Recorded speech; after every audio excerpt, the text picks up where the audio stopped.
Assalamualaikum warahmatullahi wabarakatuh.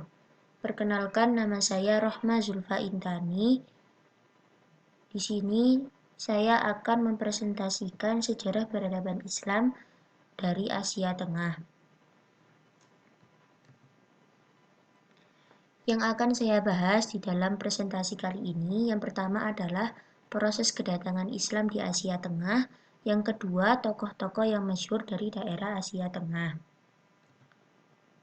Yang pertama, proses kedatangan Islam di Asia Tengah. Nah, Asia Tengah yang dikunjungi untuk diluaskan wilayahnya adalah daerah Transoksiana.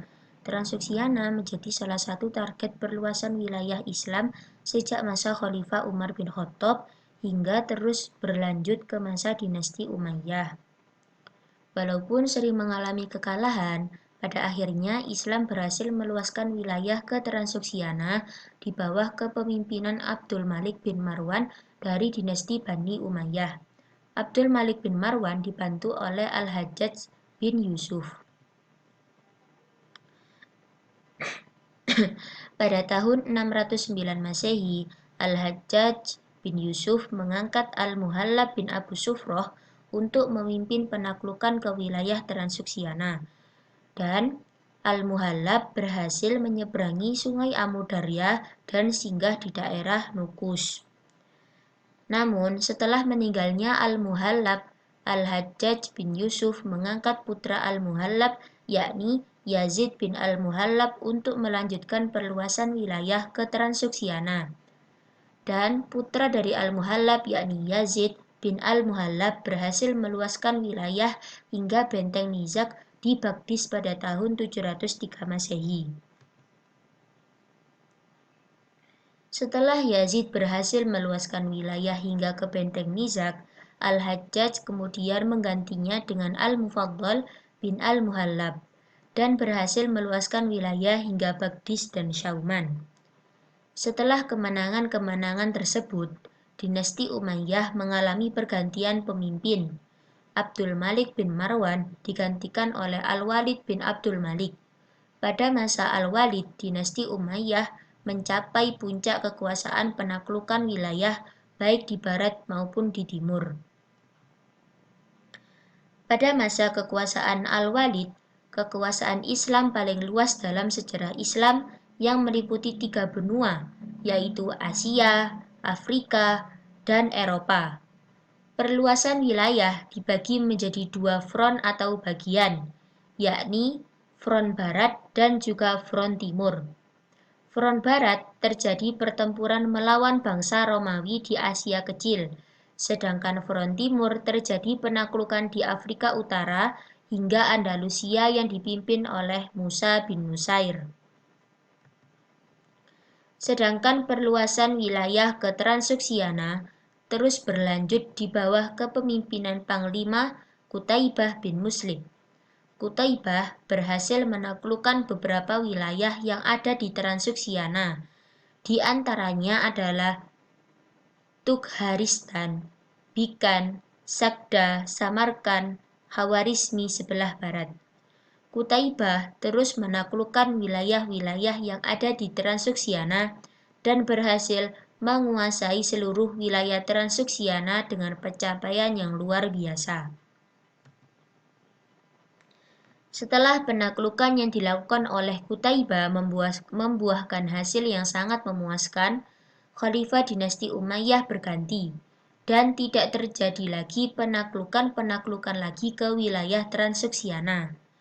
Wilayah Islam terhenti sampai wilayah Kashgar yang berbatasan dengan Cina. Penaklukan tidak terjadi lagi karena situasi dan kondisi yang menimpa dinasti Umayyah, yakni pemberontakan-pemberontakan yang terjadi di istana. Selain itu, terjadi persaingan dan perseteruan di kalangan keluarga khalifah. Dikarenakan khalifah sudah tidak bisa mengurus wilayah-wilayah yang telah ditaklukkan oleh para panglima, termasuk Panglima Qutaibah, daerah-daerah yang pernah ditaklukkan dahulu kala kembali memberontak, membangkang, dan merusak perjanjian. Namun, Di balik itu semua, perkembangan Islam di beberapa wilayah Transoksiana masih berkembang dengan pesat. Para khalifah menyempatkan mengirim dai ke wilayah-wilayah yang tidak membangkang agar Islam di sana semakin kuat. Nah, bagian kedua adalah tokoh-tokoh masyhur dari Asia Tengah. Yang pertama ada Al-Khawarizmi. Al-Khawarizmi tentunya kalian sudah tahu semua. Ia adalah tokoh yang ahli dalam bidang matematika. Yang kedua ada Ibnu Sina atau di Eropa disebut dengan Avicenna. Ia adalah seorang tokoh yang ahli dalam bidang kedokteran. Yang ketiga adalah Imam Bukhari. Tentunya kalian kenal. Imam Bukhari adalah seorang ahli hadis yang sahih. Yang pertama yang akan saya bahas di sini adalah Muhammad bin Musa Al-Khawarizmi.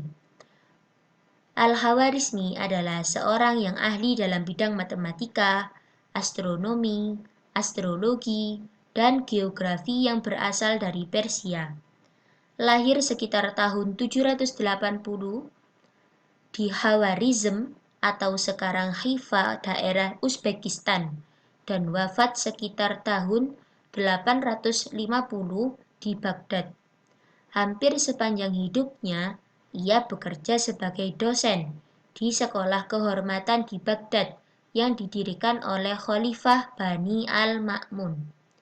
Tempat ia belajar ilmu alam dan matematik termasuk mempelajari terjemahan manuskrip Sanskerta dan Yunani. Al-Khawarizmi juga berperan penting dalam memperkenalkan angka Arab melalui karya kitab Al-Jama' wal Tafriq bihisab al-Hind yang kelak diadopsi sebagai angka standar yang dipakai di berbagai bahasa serta kemudian diperkenalkan sebagai sistem penomoran posisi desimal di dunia barat pada abad ke-12.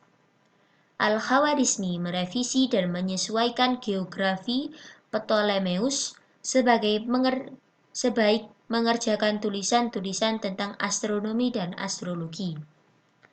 Karya dari Al-Khawarizmi diantaranya adalah Kitab Al-Jabbar, Kitab Diksit Al-Khwarizmi, Kitab Rekonstruksi, Planetarium, dan Kitab Astronomi dan juga Kalender Yahudi. Yang kedua, yakni Ibnu Sina atau Avicenna.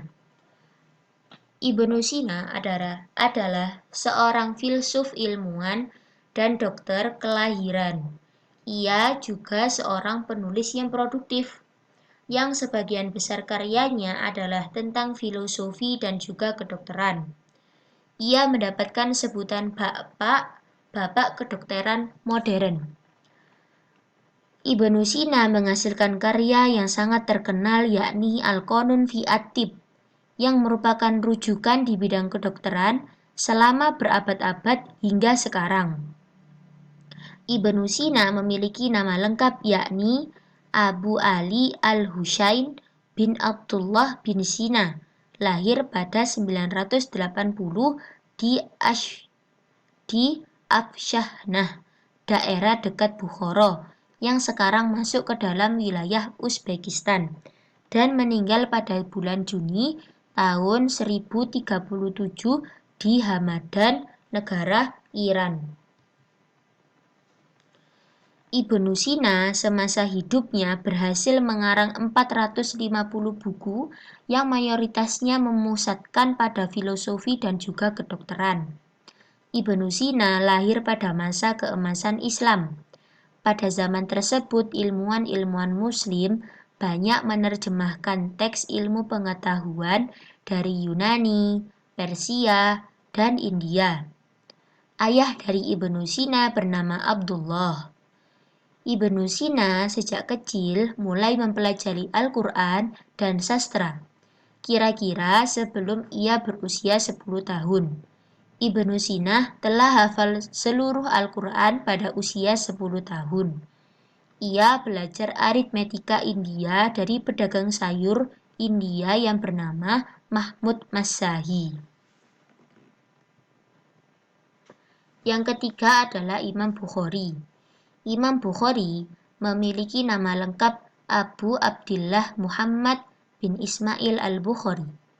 Lahir di daerah Bukhara tanggal 13 Syawal 194 Hijriah atau 21 Juli 810 Masehi.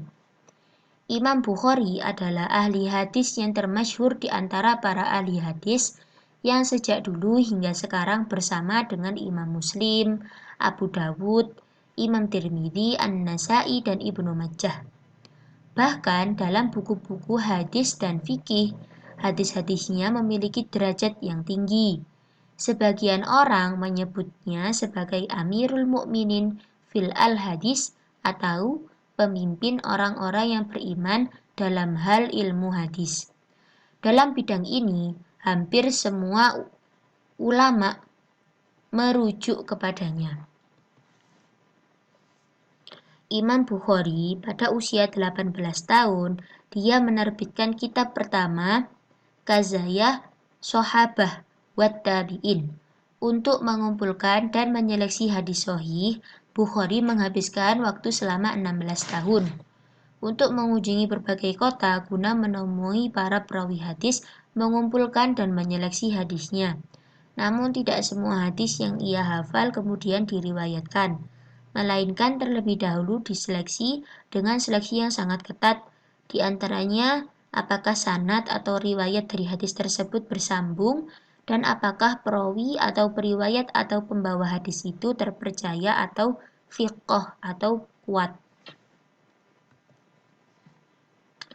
Kebesaran akan keilmuan beliau diakui dan dikagumi sampai ke seantero dunia Islam. Di Naisabur, tempat asal Imam Muslim, seorang ahli hadis yang juga murid Imam Bukhari dan yang menerbitkan kitab Sahih Muslim. Ketika ia singgah di rumah sanak keluarganya di daerah Kartang, sebuah desa kecil di Samarkand, ia jatuh sakit. Imam Bukhari jatuh sakit selama beberapa hari, dan akhirnya Imam Bukhari meninggal pada malam Idul Fitri dalam usia 60 tahun. Imam Bukhari dimakamkan selepas sholat zuhur pada hari raya Idul Fitri. Sekian dari saya. Jika ada pertanyaan mengenai penjelasan saya, silakan ditulis di kolom komentar ya. Oh iya, jika kalian ingin berbagi kesan atau pesan bersama saya, silakan kunjungi Instagram saya, yakni rohmazulfa5. Terima kasih, sekian dari saya. Mohon maaf apabila ada salah tulisan, salah perkataan, dan kekhilafan yang tidak saya sadari. Mohon dimaklumi karena masih dalam proses pembelajaran. Akhirul kalam. Wassalamualaikum warahmatullahi wabarakatuh.